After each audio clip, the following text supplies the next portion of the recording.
नमस्कार। Day today news Bharat देखने वाले हमारे सभी दर्शकों का बहुत बहुत स्वागत है। डे टुडे न्यूज भारत आपसे वादा करता है कि हम पूर्णतः निष्पक्ष तरीके से पत्रकारिता करेंगे। हमारा कोई भी पत्रकार साथी किसी से भी किसी भी प्रकार का उपहार या विज्ञापन स्वीकार नहीं करेगा, ना ही किसी को करेगा ब्लैकमेल।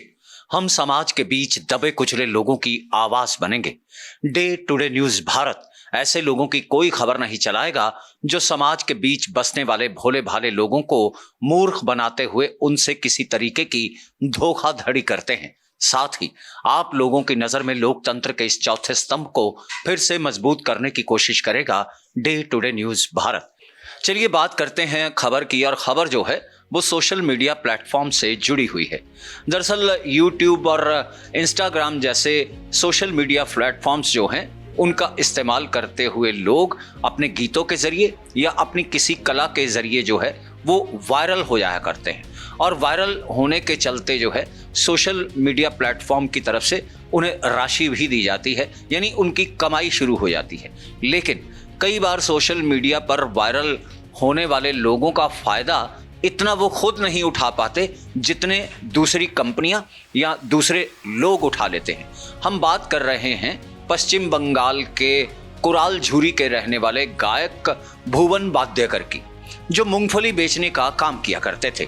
लेकिन उनका मूंगफली बेचने का अंदाज अलग था। दरअसल पश्चिम बंगाल में मूंगफली को कच्चा बादाम कहा जाता है, और बात अगर भुवन बाद्देकर की करें तो वह गली गली पहुंचते हुए मूंगफली को अलग ही अंदाज में बेचा करते थे, वो भी गीत गाकर। दरअसल वे लोगों से टूटे हुए मोबाइल की बॉडी या टूटे हुए जो आर्टिफिशियल गहने होते हैं वह लेते हुए उन्हें जो है मूंगफली दिया करते थे। और उनका जो मूंगफली बेचने का अंदाज था वो कोई साधारण नहीं था, वो राइम में जो है यानी एक गीत की शक्ल में मूंगफली बेचा करते थे, और उनका यही अंदाज जो है वो वायरल हो गया। और उनके इसी अंदाज का फायदा उठाते हुए किसी कंपनी ने जो है उनके गीत को सोशल मीडिया प्लेटफॉर्म का बखूबी इस्तेमाल करते हुए रिलीज कर दिया। इसके चलते जो है भुवन बाद्देकर की किस्मत भी बदल गई। हालांकि अपने पैतृक गांव में वो रहा करते थे, साइकिल पर मूंगफली बेचा करते थे। उसके बाद जो है उनके हाथ चार पैसे भी लगे, बाइक पर वो फिर मूंगफली बेचने लगे।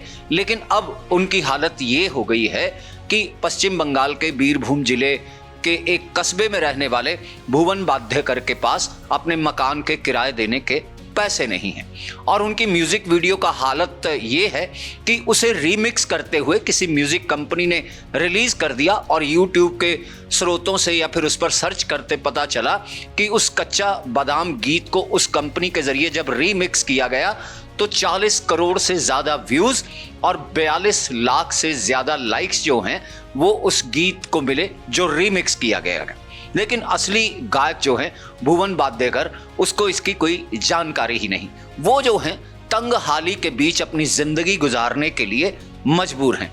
हालांकि उनके कच्चा बादाम को जब रीमिक्स किया गया तो वह गीत भी जो है सोशल मीडिया पर खूब वायरल हुआ, लेकिन इस रीमिक्स गीत में कहीं भी भुवन बाद्देकर जो हैं वो नजर नहीं आए। हालत ये है कि जब वह मशहूर हुए, जब वह वायरल हुए, उनके हाथ चार पैसे भी लगे।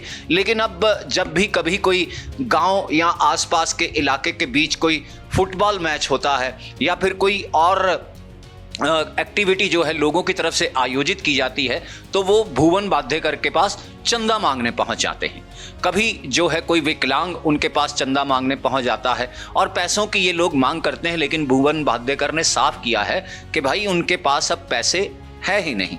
वहीं भुवन बाद्देकर के गीत कच्चा बादाम के जरिए जो हैं वो कई म्यूजिक कंपनियां इंस्टाग्राम पर उसे रीमिक्स करके रिलीज करते हुए या यूट्यूब पर रिलीज करते हुए अपनी जेबें जो हैं वो गर्म करने में जुटी हैं। वहीं भुवन बाद्देकर की मुसीबत यहाँ पर ख़त्म नहीं होती। अगर लोग उन्हें गाने के लिए बुक करते हैं या उन्हें किसी प्रोग्राम के लिए बुक करते हैं तो दूसरी कंपनियां जिन्होंने उनका गीत रीमिक्स करके रिलीज भी कर दिया, उन कंपनियों की ओर से जो है कॉपीराइट्स का हवाला देते उन्हें धमकी दी जाती है, यानी उन्हें धमकाया जाता है, जिसके चलते अब जो अलग अलग कार्यक्रम आयोजित करने वाले आयोजक हैं वो भी भुवन बाद्देकर से दूरी बनाने में जुटे हुए हैं। और भुवन बाद्देकर के परिवार की अगर बात करें तो उनके परिवार में उनकी पत्नी एक बेटी और 2 बेटे हैं।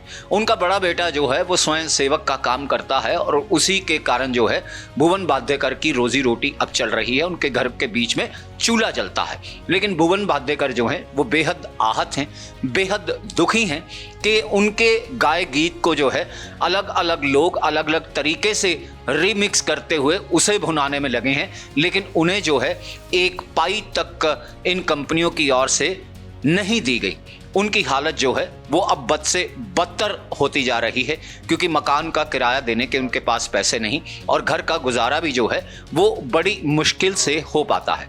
लिहाजा क्या राय है आपकी, ऐसे लोग जो किसी दूसरे के गीत को रीमिक्स करते हुए सोशल मीडिया के प्लेटफॉर्म पर रिलीज करते हैं, यकीनन उन्हें भुवन बाध्यकर के बारे में भी सोचना चाहिए, या फिर वह ब्रॉडकास्टर या दूसरी कंपनियां जो इस तरीके के कॉपीराइट मामलों को देखती हैं, उन्हें जो है सोशल मीडिया के इन प्लेटफॉर्म्स पर जिन लोगों की ओर से रीमिक्सिंग का धंधा अपनाते हुए किसी की रोजी रोटी पर मार करने की कवायद की जाती है, उन पर भी सख्त कार्रवाई करनी चाहिए। वायरल हुए भुवन बाध्यकर जो हैं वो पश्चिम बंगाल के बीरभूम जिले के कुराल झुरी गांव के बीच रहते थे। हालांकि वो उनका पैतृक घर था, लेकिन फिर वायरल होने के बाद जो है वो दुबराजपुर कस्बे के बीच एक किराए के मकान में चले गए और आज आलम यह है कि उनके पास किराया चुकाने के लिए भी पैसे नहीं हैं, जिसका इंतज़ाम बड़ी मुश्किल से हो पाता है और उनके घर का चूल्हा जो है उनके बड़े बेटे की बदौलत चल रहा है। लेकिन भुवन बाध्यकर जो है उन्होंने मूंगफली बेचना आज तक नहीं छोड़ा और वो अपने उसी अंदाज में पश्चिम बंगाल के अलग अलग इलाकों के बीच मूंगफली बेचते हुए अपनी रोजी रोटी कमाने की कवायद करते हैं। लेकिन शर्म आनी चाहिए ऐसी तमाम कंपनियों को, ऐसे तमाम लोगों को जो भुवन बाध्यकर जैसे लोगों के गीत का इस्तेमाल करते हुए चांदी कूटने में लगे हैं। लिहाजा उन्हें भुवन बाध्यकर की खबर और सार जरूर लेनी चाहिए। फिलहाल इस खबर में इतना ही। कैमरामैन हरदीप सिंह के साथ मैं Gagandeep Narang, day today news Bharat. लेकिन हाँ, हमारी खबरों को आप लाइक करना, शेयर करना और चैनल को सब्सक्राइब करना कतई ना भूलें। शुक्रिया, नमस्कार।